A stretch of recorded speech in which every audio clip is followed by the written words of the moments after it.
అశ్వత్థామ తన తండ్రి చావును చూసి ఎంతగానో చలించిపోతాడు. అప్పుడు కోపోద్రిక్తుడైన అశ్వత్థామ తన దగ్గర ఉన్న నారాయణాస్త్రాన్ని అయితే పాండవుల మీదకి వదులుతాడు. నారాయణాస్త్రం ఎలా పనిచేస్తుందంటే యుద్ధం చేసే ప్రతి వాణ్ణి కూడా అంతం చేస్తుంది. అలాగా పాండవుల సైన్యం అయితే అంతరించిపోతూ ఉంటుంది. అప్పుడు కృష్ణుడు పాండవ సైన్యాన్నంతా కూడా యుద్ధాన్ని ఆపేసి చేతిలో ఉన్న ఆయుధాలని కింద పడేసి రథాలు తిగి నేల మీద పడుకోండి అని చెప్తాడు. అప్పుడు వాళ్ళందరూ నిరాయుధులు, అంటే యుద్ధం ఆపేసిన వాళ్ళు యుద్ధం చేయట్లేదు కాబట్టి వారి మీదైతే నారాయణాస్త్రం అయితే అస్సలు పనిచేయదు. కానీ అయినా కూడా అశ్వత్థామకైతే కోపం అస్సలు తగ్గదు. ఈ యుద్ధానికి ముందు రోజు రాత్రి తన తండ్రిని తనకి విజయం చేకూరాలని ఆశీర్వదించమని కోరతాడు. అప్పుడు తన తండ్రి అయిన ద్రోణాచార్యుడు ఎదుటి వారి ఆశీర్వాదం కంటే కూడా నీ సామర్థ్యాన్ని నీ నైపుణ్యాన్ని వాడి యుద్ధంలో గెలవమని చెప్తాడు. ఆ తర్వాత శల్యుడు కర్ణుడు ఒకరి తర్వాత ఒకరు చనిపోతూ ఉంటారు. అప్పటికే యుద్ధం ఓడిపోయామని తెలుసుకున్న దుర్యోధనుడు అశ్వత్థామని కృతవర్మని కృపాచార్యుని మీరు ఎక్కడికైనా వెళ్లి తల దాచుకోండి అని చెప్తాడు. అలాగా యుద్ధం ఆఖరి రోజున దుర్యోధనుడు నీటి లోపల, అంటే ఒక మడుగు లోపలైతే దాక్కుని ఉంటాడు. అది తెలుసుకున్న పాండవులందరూ అక్కడికి వచ్చి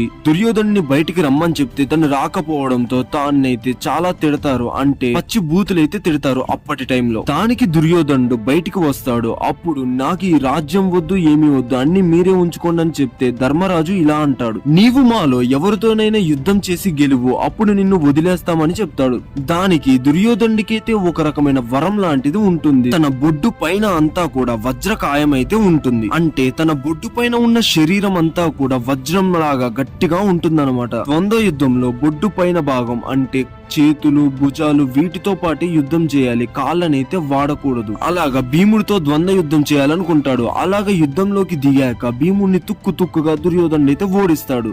లాస్ట్ కి కృష్ణుడి యొక్క సూచనల ప్రకారం దుర్యోధనుడి యొక్క తొడల మీద కొట్టి తన తొడల్ని అయితే చీల్చేస్తాడు భీముడు. అప్పుడు దుర్యోధనుడు నొప్పితో అక్కడికక్కడే కింద పడిపోతాడు. అది చూసిన కృష్ణుడి అన్న అయిన బలరాముడు ఇది అధర్మం అని చెప్పి పాండవుల మీదకైతే తన నాగలితో వారందరినీ చంపడానికైతే వెళ్తాడు. అప్పుడు కృష్ణుడు అడ్డుపడి వీళ్ళు అధర్మం ఏం చేయలేదు, వాళ్ళు అధర్మం యుద్ధంలో చేశారు, దానికి ప్రతికూలంగానే ఇప్పుడు వీళ్ళు దుర్యోధను మీద అధర్మంగా యుద్ధంలో గెలిచారు అని చెప్తాడు. అయినా కూడా బలరాముడికి అయితే ఎక్కడ కూడా సాటిస్ఫాక్షన్ అయితే ఉండదు. ఎందుకంటే భీముడు దుర్యోధనుడు ఇద్దరు తన శిష్యులే. ఇలాగ ఒకళ్ళు అధర్మం చేస్తే తను ఎలాగా ఒప్పుకుంటాడు? అందుకే తను భీముడితో నీకు స్వర్గం ప్రాప్తిస్తుందని చెప్పి అక్కడి నుంచి అయితే వెళ్లిపోతాడు. అలాగా గాయాలతో పడి ఉన్న దుర్యోధను చూసి అశ్వత్థామ మనసు అయితే చలించిపోయింది. అప్పుడు అశ్వత్థామ, మిత్రమా, నేను నీకోసం పాండవులందరినీ చంపి వారి రక్తాన్ని నీకోసం తీసుకొస్తానని చెప్తాడు. అప్పుడు పక్కనే ఉన్న కృపాచార్య మరియు కృతవర్మ పాండవుల్ని చంపడం అంత సులువైన పని అయితే కాదు, వారిని ఇంత సులువుగా నువ్వు చంపలేవు అని చెప్తారు. అప్పుడు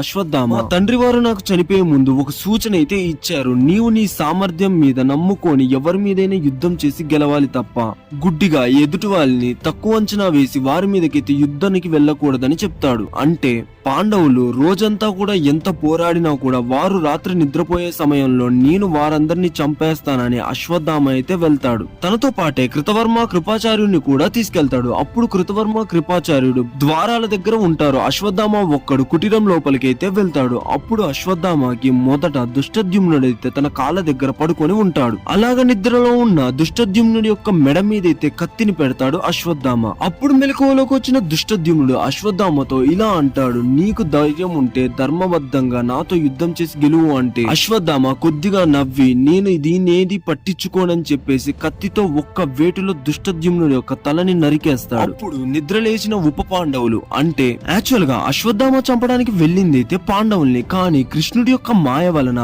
పాండవులు ఆ కుటీరంలో అయితే ఉండరు. అశ్వత్థామ ఏమి అంత తక్కువైన వీరుడైతే కాదు, పాండవుల్లో అర్జునుడికి ఏ మాత్రం తీసిపోడు.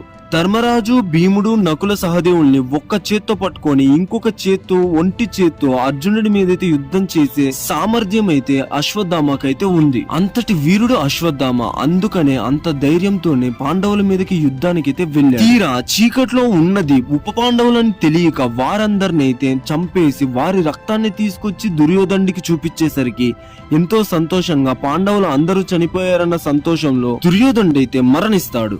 కానీ తర్వాత చనిపోయింది పాండవులు కాదు ఉప పాండవులని తెలుసుకొని అశ్వత్థామ కూడా కొద్దిగా బాధపడతాడు. కానీ పాండవులైతే ఎంతో కోపంతో అశ్వత్థామని చంపడానికైతే వెళ్తాడు. అప్పుడు అశ్వత్థామ వ్యాస మహర్షి యొక్క కుటీరంలో దాక్కొని, అంటే ఈ పాండవులు తనని చంపడానికి వస్తున్నారని భయంతో కాకుండా వాళ్ళ మీద యుద్ధం చేయడానికి సిద్ధంగా రెడీ అవుతా ఉంటాడు. అలాగా పాండవులు ఒకవైపు, అశ్వత్థామ ఇంకోవైపు అయితే ఉంటాడు. అలాగా పాండవుల మీదకి అశ్వత్థామ తన తండ్రి ఇచ్చిన బ్రహ్మాస్త్రాన్ని అయితే ఉపయోగిస్తాడు. అప్పుడు అర్జునుడు దానికి ప్రతికూలంగా బ్రహ్మశీర్షాస్త్రాన్ని అయితే ప్రయోగిస్తాడు. ఆ రెండు విశ్వంలో ప్రళయాన్ని సృష్టించేటట్టుగా ఒకదానికొకటి తగ్గకుండా ఢీకొనేలా ఉన్నాయి. అప్పుడు వ్యాస మహర్షి వారితో ఇలా అంటాడు, ఈ రెండు ఒకదానితో ఒకటి తగిలితే విశ్వమంతా కూడా నాశనం అయిపోతుందని చెప్తే అప్పుడు అర్జునుడు అర్థం చేసుకొని తన అస్త్రాన్ని అయితే వెనక్కి తీసుకుంటాడు. కానీ అస్త్రాన్ని ఎలా వెనక్కి తీసుకోవాలో తెలియని అశ్వత్థామకి ఏం చేయాలో అర్థం కాదు. అప్పుడు ఇదంతా వెళ్లి వ్యాస మహర్షికి చెప్తే తాను ఈ అస్త్రాన్ని ఏదన్నా జీవి పైన ఉపయోగించు అని చెప్తాడు. అప్పుడు అశ్వత్థామ ఎంతో కుళ్ళు కుతంత్రాలతో పాండవుల వంశాన్నంతా కూడా నాశనం చేయాలన్న ఆలోచనతో అభిమన్యుడు కొడుకు అయిన పరీక్షితు మీద, అంటే గర్భంలో ఉన్న పరీక్షితు మీదైతే ఉపయోగించాలనుకుంటాడు. అప్పుడు ఆ బ్రహ్మాస్త్రం అయితే ఉత్తర కడుపులో ఉన్న పరీక్షితు మీదైతే పడబోతుంది. అది తెలుసుకున్న కృష్ణుడు తన నెమలినైతే అడ్డుగా పెట్టి ఆ బ్రహ్మాస్త్రాన్ని అయితే నాశనం చేస్తాడు. అలాగ పరీక్షిత్ అయితే బతుకుతాడు. కానీ గర్భంలో ఉన్న ఒక పసికొందును కూడా చంపాలనుకునే అశ్వత్థామని చూసి కృష్ణుడు తనకైతే ఒక భయంకరమైన శాపాన్ని అయితే ఇస్తాడు. ఇక నీవు కలియుగం వరకు కూడా కురూపిగా బతకాలని శపిస్తాడు. అంటే తాను చచ్చే వరకు కూడా తన ఒళ్ళంతా చీముకారుతూ రక్తం స్రవిస్తూ నిత్యం నొప్పులతో బాధలతో హింసిస్తూ దారుణమైన జీవితాన్ని అయితే గడపాలని శపిస్తాడు. అలాగే తనకున్న మూడో కంటిని కూడా భీముడి ద్వారా బలంగా అయితే తీపిచ్చేస్తాడు. దీనివల్ల తనకి ప్రపంచంలోనే ఉన్న అతిపెద్ద శిక్ష అయితే పడుతుంది. అదే పురుగులు పట్టి చావడం అంటారు కదా, ఇది అదే. కానీ ఇక్కడ చావడు, పురుగులు పడుతూనే ఉంటాయి. జీవితం అంతా కూడా ఎంతో హింసను అనుభవిస్తూ ఉంటాడు అశ్వత్థామ. ఇప్పుడు మనం కల్కి మూవీలో చూసేది కూడా అదే అశ్వత్థామ క్యారెక్టర్ ని, అదే అమితాబ్ బచ్చన్ గారు యాక్ట్ చేస్తున్న అశ్వత్థామ క్యారెక్టర్ ని మనం ఈ నెల 27న థియేటర్ లో అయితే ఎక్స్పీరియన్స్ చేయబోతున్నాం. ఇప్పుడు మనం అశ్వత్థామకి శాప విమోచనం ఉందా అనే దాని గురించి అయితే తెలుసుకుందాం.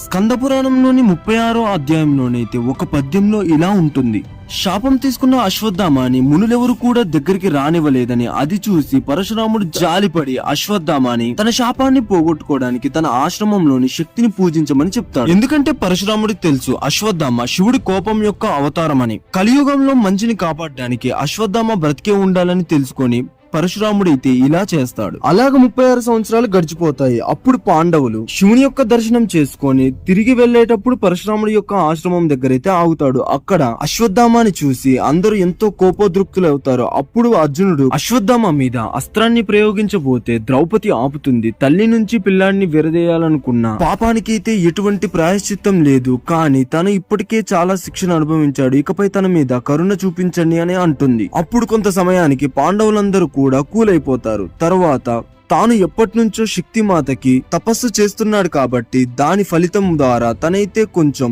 శాపాన్నైతే తగ్గించుకోగలిగాడు. అంటే కేవలం కురూపిలాగా ఉండిపోవడానికైతే అవకాశం ఉంది. అలాగా అశ్వత్థామ ఇంకే బతికే ఉన్నాడని, చాలా మంది తనని చూశానని, కొంతమంది అయితే తను ఉత్తరప్రదేశ్ లో ఉన్నాడని, ఇంకొంతమంది గుజరాత్ లోని నర్మదా నదీ తీరాన తనని చూశామని చెప్తూ ఉంటారు. ఇలాగా అశ్వత్థామ మీద వివిధ కథలైతే ప్రచారంలో ఇప్పటికీ అంతే ఉన్నాయి. వీడియో నచ్చితే లైక్, షేర్, సబ్స్క్రైబ్ చేసుకోవడం అయితే అస్సలు మర్చిపోకండి. ఛానల్లో ఇంకా చాలా ఇంట్రెస్టింగ్ వీడియోస్ అయితే ఉన్నాయి, అర్జెంట్ గా వెళ్ళి చూసేయండి. ఇంకో ఇంట్రెస్టింగ్ టాపిక్ తో మళ్ళీ కలుద్దాం.